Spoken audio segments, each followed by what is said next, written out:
Begini,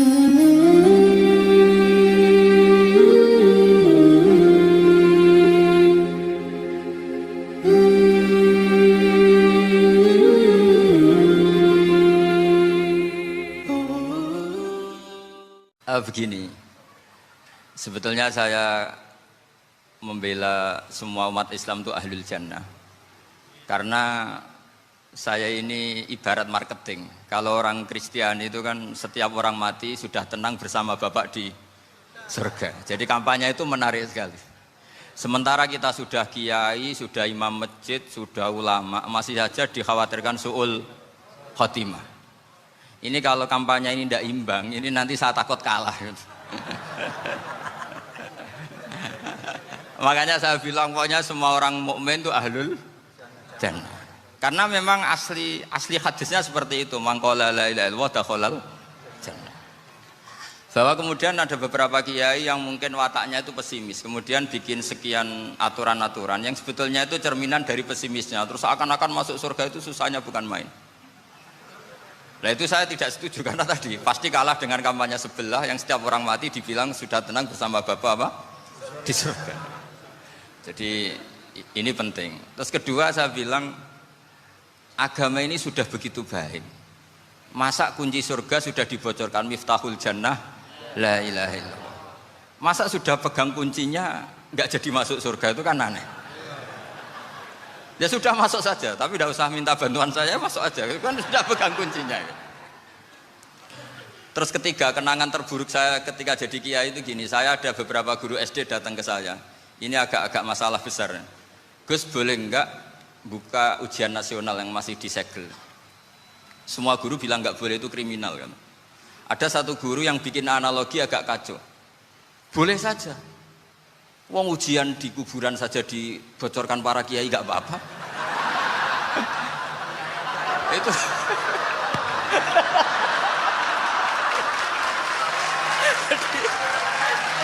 tapi ini kriminal ya.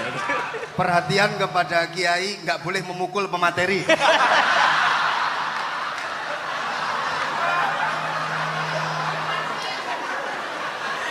Jadi tentu itu analogi yang salah kan. Marrobuka kan, Tuhan kamu siapa, nabi kamu. Tuhan kamu siapa, nabi kamu siapa, imam kamu siapa. Ini kan sudah dibocorkan oleh para kiai. Artinya apa? Nak raiso jawab kebablasan gitu. Terus guru ini berpikir kalau ujian akhirat sekrusial itu saja bisa dibocorkan, kenapa ujian nasional tidak boleh? Tentu ini kias yang salah, saya tidak ngajari seperti itu. Tapi saya ngajari ke kalian betapa mudahnya masuk surga. Kunci jawaban sudah dikasih, kunci pintu masuk sudah dikasih. Kok sampai tidak masuk, ini kebablasan. Paling salah gurunya. Jadi ini kenapa saya sering cerita orang mukmin semuanya itu min ahlil jannah, itu saya jamin. Sama tidak usah takut su'ul khotimah, tidak usah takut berlebihan seperti itu. Karena setahu saya, setidaknya saya mewakili ulama zaman ini.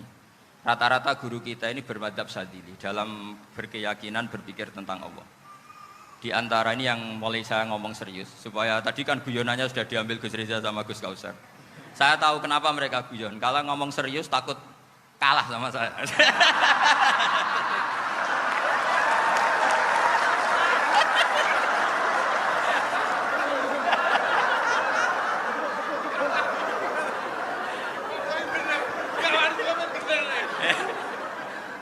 Karena saya ini sudah terkenal pemikir serius, jadi artinya itu satu kepintaran mengalihkan.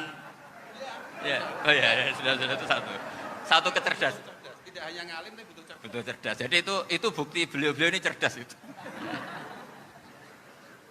Saya berpikir begini, ini madzhab Syadzili. Kita semua tentu Syadzili karena kita semua ngaji kitab hikam.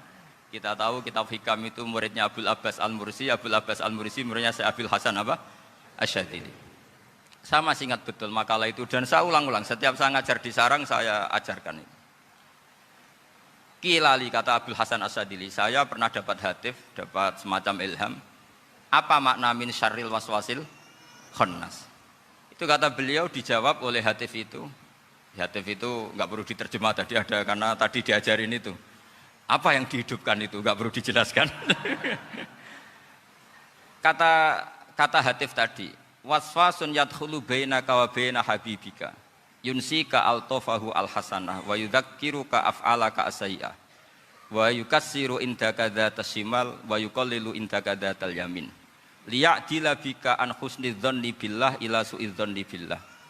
Jadi yang dikatakan waswas adalah kamu digiring untuk hanya ingat sisi-sisi kamu yang negatif, dilupakan bahwa Anda punya sisi-sisi yang positif. Misalnya seperti ini, mungkin secara fikih tadi banser-banser tegas, wah ini masalah lelaki perempuan dipisahkan gini-gini. Tapi kenapa Ghazali bilang ya sudah gini gak apa-apa. Sebetulnya ada rukhsah itu karena ini di depan umum. Yang paling pantangan Nabi itu la yakhluwanna rajulun bimra'atin. Ini ada yang menjaminnya gitu. Malah khawatir saya di sini dipisah tapi setelah berduaan nggak bisa. Jadi toleransinya karena ini di depan umum. Itu masih ada toleransinya. La yakhluwanna rajulun bimra'atin. Begitu juga ketika kita dosa, misalnya kita dosa. Orang Islam setiap dosa itu pasti ingat salahnya, kemudian istighfar. Dan ketika satu kebaikan dibandingkan keburukan, itu kata semua ulama, karena sayyi'ah itu bernilai 1, kebaikan bernilai apa? 10. Itu masih surplus berapa? 9. Jadi itu cara berpikir Abul Hasan Asyadzili. Kenapa kamu harus berpikir positif tentang Tuhan? Sekali berpikir tentang negatif, itu bahaya betul. Misalnya begini, kamu berpikir, tak rewangi, jadi kiai, sujud, rukuk, ternyata aku tetap lebu neraka, gunane apa? Itu menurut saya kan gak punya akal. Sujud itu satu kelaziman menghamba kepada Allah. Normalnya seorang hamba itu ya sujud. Kemudian gara-gara kamu ingin masuk surga, terus logika kamu dibalik, gunanya apa saya sujud? Ternyata saya masuk neraka. Itu pertanyaan yang benar-benar bodoh dan itu menjadikan Allah benci. Logikanya dibalik begini. Ini saya ngomong serius karena ini bentuk kemenangan saya ini bentuk kemenangan saya. Saya berkali-kali ngomong di kota pelajar di Jogja karena banyak pengujinya juga. Bukan sekedar pendamping tapi penguji. Banyak yang profesor, bukan sekedar dokter, banyak yang profesor. Jadi biar ini dok. Begini, saya pernah ditanya sama seorang dosen, Gus, saya ini ngaji hadis banyak, tapi ada yang saya tidak paham, yaitu mangkola la ilaha illallah dakhalal jannah, ada kalimat wa in zana wa in saraka. Meskipun pernah zina, pernah maling. Ini kan seakan-akan mentoleransi perzinaan dan pemalingan.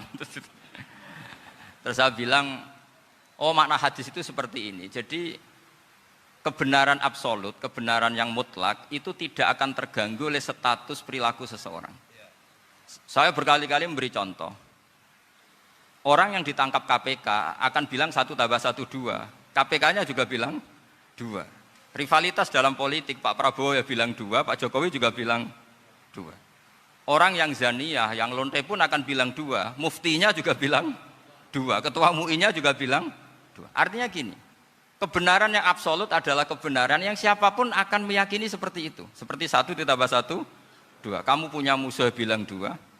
Kalau ibu-ibu ini punya maru, ya marunya bilang 2 tadi tambah mama. Enggak tahu saya terjemahnya apa tadi. Nah, kebenaran yang absolut itu kebenaran yang siapapun pasti mengakui. Dan uniknya begini, saya pernah ngaji acara himmah, acara pondok sarang di Demak. Kalau kamu bilang 1 ditambah 1 menjadi 2, untuk mengatakan 2 itu kamu butuh hadiah enggak? Mereka semua jawab enggak. Kita semua enjoy saja mengatakan tembok itu putih. Kenapa? Karena memang putih. Kita mengatakan 1 tambah 1 2 karena memang kita tanpa presentasi dapat hadiah, dapat penghormatan. Kenapa untuk mengatakan Allah itu Tuhan kita butuh surga? Memangnya kalau tidak ada surga Allah tidak jadi Tuhan? Ini problem orang soleh-soleh yang terlalu pesimis. Makanya nanti orang-orang soleh itu masuk surganya berat. Tapi kalau orang alim lebih gampang kira-kira seperti itu. Iya, karena kan imannya lebih bagus. Dalam hadis qudsi, Allah ini yang dibuli orang-orang soleh. Laulam akhluk jannatan wala naron alam akun ahlan an uto'ah. Dalam hadis qudsi itu. Kalau saja saya tidak menciptakan surga dan neraka, apa saya tidak jadi Tuhan yang perlu ditaati? Apa kalau kamu tidak saya kasih uang 1 juta terus bilang 1 tambah 1 11? Enggak kan? Tetap bilang berapa? 2. Kalau kebenaran absolut yang 1 tambah 1 kamu bilang 2 meskipun tanpa mendapat hadiah. Kenapa untuk bilang Allah Tuhan kamu butuh hadiah surga? Itu kan serah ikhlas belas. Makanya saya terus mengajarkan ikhlas. Ikhlas itu bisa dilatih dengan akal, dengan pikiran, bil ilmi lah. Harus dilatih. Nah di sini ini momen atau makna yang mestinya harus difahami wa inzana bahwa kalimat ini sah meskipun dilafadzkan seorang yang pernah zina. Sama seperti 1 tambah 1 2 sah, diucapkan siapa saja sah. Dan siapapun akan mengucapkan itu secara ikhlas. Ini penting saya utarakan. Sehingga setelah ada firqah-firqah takfiri yang mengatakan orang megang keris itu syirik, ke kuburan syirik, ini syirik. Itu salah besar. Salahnya adalah tadi kalimat-kalimat atau kebenaran-kebenaran absolut ini sudah jadi sibghatullah man ahsanu minallahi sibghah. Kalimat ini begitu absolut di hatinya orang mukmin. Sehingga ketika terganggu oleh hal-hal yang adat istiadat kayak pegang keris, kayak apa, ini tidak mengganggu. Tetap kualitas iman ini di atas keyakinan adat membawa apa keris. Kalau orang membawa keris menjadi syirik karena percaya sama makhluk. Orang misalnya kejawen kalau nggak bawa keris nggak nyaman. Orang kota itu kalau nggak bawa ATM juga nggak nyaman. Itu tidak dihukumi syirik. Kamu pergi lupa bawa HP nyaman enggak? Enggak, kenapa enggak dihukumi syirik?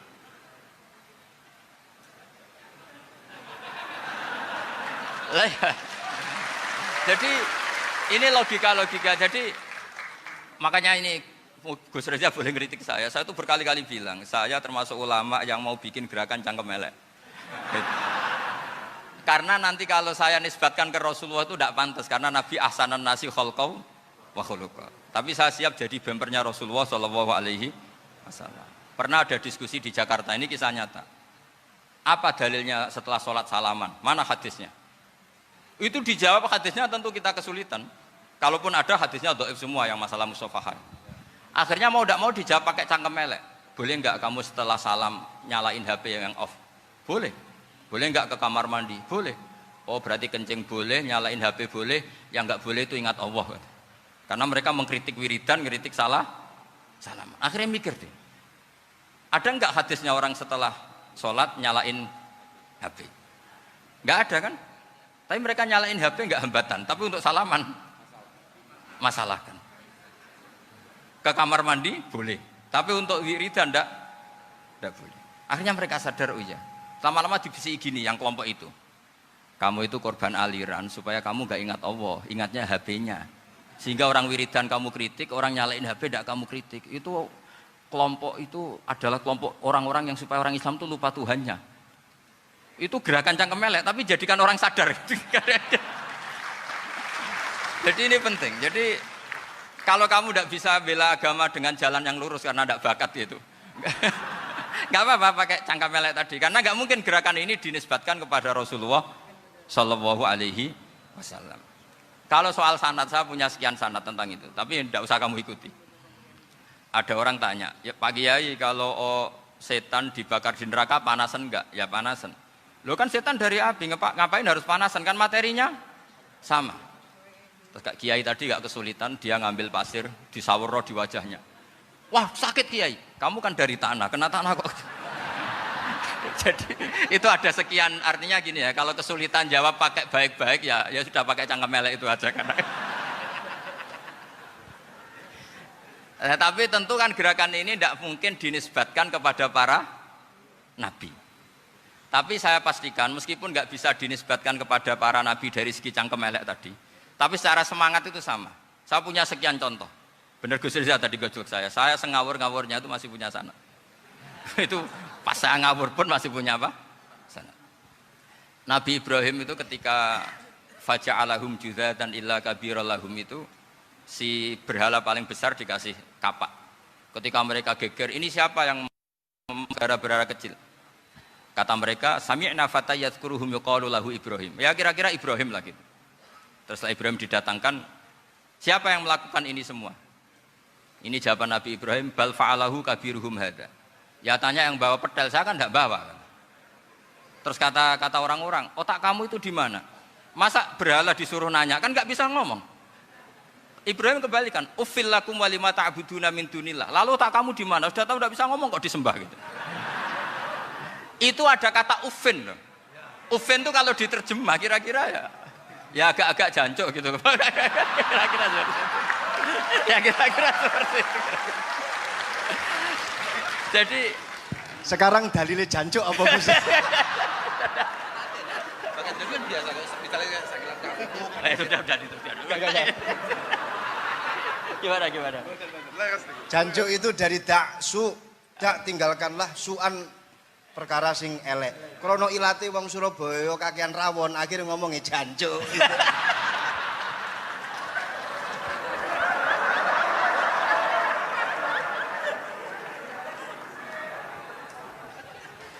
Jadi mulai dulu melawan kebatilan itu harus pakai logika yang vulgar. Karena memang nggak mungkin dengan bahasa-bahasa priayi itu nggak mungkin. Dan ini penting saya utarakan. Nah, kalau nanti nggak mungkin dinisbatkan kepada Rasul karena Nabi adalah ahsanan nasi khalqa wa khuluqa, kita yang ngambil alih saja. Gus Reza, saya, Gus Kausan ini cara cangkem elek kan pantas. Luas. Selain bakat ya sudah natural. Karena memang itu cara kita menjelaskan kebenaran. Saya ulang lagi, itu cara kita menjelaskan apa? Kebenaran. Mau tidak mau. Saya pernah ditanya sama seseorang, Gus, beberapa nabi itu kan poligami. Poligami itu bukti hipersek. Karena yang tanya itu orang nasionalis yang nggak pati senang Islam. Terus tak balik tanya, perempuan itu makhluk lemah enggak? Ya lemah. Kalau nolong lama satu itu gimana? Ya baik. Kenapa nolong dua jadi tidak baik? Harusnya kalau nolong tiga tidak baik. Tapi saya tidak dukung poligami. Nah, ini cerita saya. Setidaknya mereka jadi ingat. Saya itu pernah ditanya agak-agak orang ateis. Dia benci Islam tapi neliti Islam. Pertanyaan kedua, kenapa dalam perang itu seakan-akan Nabi itu perampok? Hartanya orang kafir disita kemudian menjadi ghanimah. Itu kan kayak ngerampok. Terus saya tanya gini, kalau ada penjahat ke rumah kamu, kemudian pakai senjata api, setelah kamu ringkus, itu senjata api kamu kembalikan apa kamu sita? Oh ya saya sita, kalau tak kembalikan dipakai ngerampok lagi. Ya sama seperti itu, kalau kekuatan mereka dikembalikan, akan dipakai kekuatan mereka lagi. Jadi, ya lagi-lagi ini kemenangan orang serius. Karena nanti guyonnya sudah dintekno sama Gus Safa sama Gus Riza. Nah, kenapa saya ngajar begitu rileks, begitu santai? Karena pikiran saya sederhana. Fa innal uqula muttarratun ila qabilil haq. Akal sehat pasti dipaksa menerima apa? Kebenaran. Sehingga kebenaran itu tidak usah kamu ngomongkan secara serius, secara tidak perlu. Kebenaran itu mudah diterima. Saya itu pernah ngaji berkali-kali di Jogja di mana-mana sampai ada buku seorang dokter nulis tesisnya itu bangga lagi menjadi muslim setelah ngaji saya itu. Karena saya menerangkan itu ringan. Orang Islam itu harus mencintai Allah. Ciri utama cinta itu tidak tegang, rileks. Saya bilang begini, kalau kamu pernah 1 tahun digratisi orang rumah, makanan, kamu kira-kira itu mudah nggak mencintai orang yang berjasa sama kamu minjemin rumah dan kasih makan gratis? Mudah kan? Apalagi kita ini mudah mencintai orang yang minjemin mobil 1 tahun, ngasih rumah 1 tahun, apalagi selamanya. Kenapa kita tidak mudah mencintai Allah yang memberi kita bumi, air, oksigen, semuanya kita dikasih Allah. Akhirnya mereka mikir, wong mencintai seseorang yang ngasih dalam durasi 1 tahun saja mudah, apalagi mencintai Allah yang ngasih kita tanpa batas. Itu disebut walladzina amanu asyaddu hubbal lillah. Orang mukmin itu mudah sekali mencintai Allah. Caranya dilatih tadi. Kita mudah mencintai orang yang berjasa sama kita. Kenapa tidak mudah mencintai Allah yang tentu jasanya lebih besar? Nah, karena akhir-akhir ini banyak orang yang terlalu nazir, terlalu kata Nabi kan basyiru walatu nafiru yasiru walatu asiru. Sehingga saya bikin gerakan. Pokoknya semua orang mukmin pasti masuk surga. Nanti soal ada kesalahan-kesalahan kecil yang menjadikan orang su'ul khotimah itu sifatnya kehati-hatian. Jangan menjadi hukum. Hati-hati itu tidak menjadi hukum.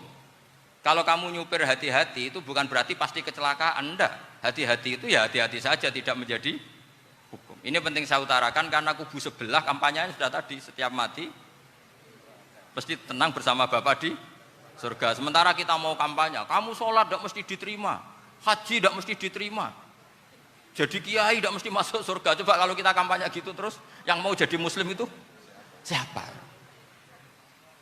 Jadi ini sudah tak perhitungkan matang-matang, saya milih macam seperti itu.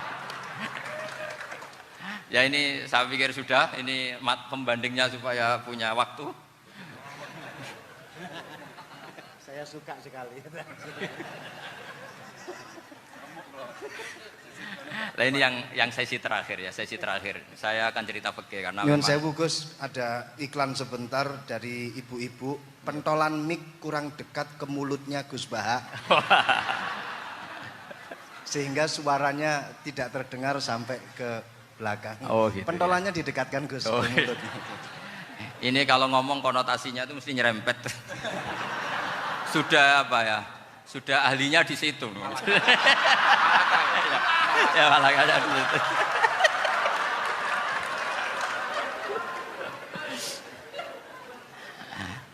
Dalam sesi terakhir saya cerita pentingnya pembanding. Imam Rafi'i itu yang ngarang kitab Muharrar. Kitab Muharrar ini adalah ringkasan dari kitab Al-Wasit. Al-Wasit itu karangannya Imam Ghazali. Al-Wasit sendiri ini khas ngaji NU karena NU maknanya Nahdlatul Ulama, gerakan para ulama. Jadi kalau nggak ngerti alim-alim seperti itu ya ada NU. Sebenarnya sampai itu pasnya Nahdlatul Ummah, gerakan umat. Tapi kan sudah jadi partai politik Nahdlatul Ummah. Karena yang katakan NU itu Nahdlatul Ulama, gerakannya para ulama. Imam Rafi'i itu berpendapat sujud itu cukup pakai baduk, pakai jidat. Itu dalam kitab Muharrar. Wal asoh anna sujud yasihu mau cukup biwat iljabah. Ketika Imam Nawawi mentasih kitab Muharrar namanya Minhajut Thalibin, itu mengkritik Imam Rafi'i. Kata beliau sujud itu untuk sah harus melibatkan 7 anggota karena berdasar hadis umirtu an asjuda ala sabati a'zumin, yaitu al jabhah wal yaden warubaten wal kodamen, yaitu jabhah 2 tangan, 2 lutut dan 2 kodamen. Akhirnya saya ngecek di kitab asli Imam Rafi'i termasuk Ashabut Tarjih dan Imam Nawawi, 2 orang ini khilaf. Kan nggak mungkin kita sebagai musahihnya karena yang khilaf ini 2 ulama besar, satu Imam Rafi'i, satu Imam siapa? Nawawi. Kita tidak bisa hanya ngikuti Fathul Mu'in yang mengatakan idza khtalafan Nawawi war Rafi'u qudiman Nawawi, tidak bisa karena Imam Nawawi ini sering nginduk sama kitabnya Imam Rafi'i karena senior Imam Rafi'i. Setelah saya cek di kitab kitab asli Mamba ya, satu sumbernya semua madzhab apa? Syafi'i. Ternyata Imam Syafi'i nak ngedikan hanya begini. Wa uhibbu, saya suka setiap orang Islam sujud itu melibatkan 7 anggota karena itu aman, pasti sah. Tapi wayah tamilu kata beliau, tapi mungkin saja sujud hanya watul jabah itu sah. Kenapa kata Imam Syafi'i? Liqaulihi sallallahu alaihi wasallam atau li du'aihi apa sallallahu alaihi wasallam fi sujud sajadalaka wajhi wa sam'i wa basori. Nabi ketika sujud itu hanya berdoa, ya Allah sujud kepada engkau wajhi wa sam'i wa basori. Nabi tidak menyebut wayadi wa rubati wa qadami. Sehingga saya berkali-kali benar kata Gus, saya ini pembela umat sing sujute 7 anggota ya tak lem pantes dadi Rais Suriah. Itu. Yang sujute bathuk tok ya tetap sah ngikuti mazhabnya Imam Rafi'i. Meskipun itu tidak saya anjurkan. Tentu tidak saya anjurkan. Alasannya Imam Syafi'i tadi, Rasulullah pernah berdoa dengan kata-kata sajadalaka wajhi, bukan diteruskan wayadi warubati wakoda. Sehingga fal khilaf huna bakin ala khiddati kalau dalam bahasa fikih. Khilaf biar tetap sesuai aturan khilaf masing-masing. Enggak perlu kamu menggugurkan pendapat Rafi'i yang mengesahkan sujud hanya pakai jabah. Ini penting karena tadi seperti saya katakan yang sujud anggota pitu ya masuk swarga mergo pintere. Sing nganggo bathuk tok yang bus warga mergo gobloke tadi karena aksaru ahlil jannah al-bulhu. Nah ini madzhab saya. Jadi saya itu ingin umat Islam itu baik-baik saja. Iya betul. Madzhabin jenengan. Ya. Karena tidak mungkin lah kita tidak bela Islam di zaman akhir, tidak mungkin karena di kubu sebelah kampanyenya sudah seperti itu. Kalau kita ngomong ikhtiyat, kiai ra mesti mlebu swarga, sing salat ngethuk ra mesti husnul khotimah. Wah akan jadi repot. Saya ini pengagum teori ikhlas. Dilatih bil ilmi, saya ulang lagi dilatih bil ilmi. Saya ini malu. Malunya tadi, saya mengatakan 1 tambah 1 2 itu meskipun tidak ada yang memberi hadiah tetap saya katakan 2. Saya mengatakan air itu dingin, tidak ada yang ngasih hadiah saya akan bilang kalau air itu dingin. Kalau api itu panas. Untuk hakikat-hakikat seperti itu saja saya jujur tanpa ingin imbalan. Tapi ketika hakikat mengenai Allah kok saya minta imbalan surga dan neraka, ini apa-apaan? Kira-kira gitulah, Rais Suriah macam apa gitu.